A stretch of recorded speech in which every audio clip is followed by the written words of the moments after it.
High high, কি খবর? ভালো, তোমার কি অবস্থা? ভালো। তা হঠাৎ জরুরি তলব করলে যে? না, তেমন কিছুই না। জাস্ট অনেকদিন ভার্সিটি যাই না, তাই ভাবলাম স্যার ম্যাডামরা কোনো অ্যাসাইনমেন্ট দিব কিনা। কিন্তু এটা তো তুমি আমাকে ফোনেও বলতে পারতে। হ্যাঁ পারতাম, কিন্তু ফোনে তো তোমার সাথে দেখা হবে না। আমি আমি তো ভাবলাম অন্য কিছু। অন্য কিছু বলতে? কিছু না, বাদ দাও। বাই দ্য ওয়ে, বাদাম খাবে? খাওয়া যায়।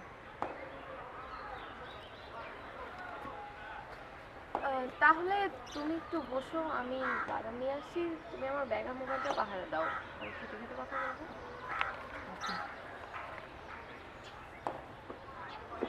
চলে যাও, তুমি চলে যাও।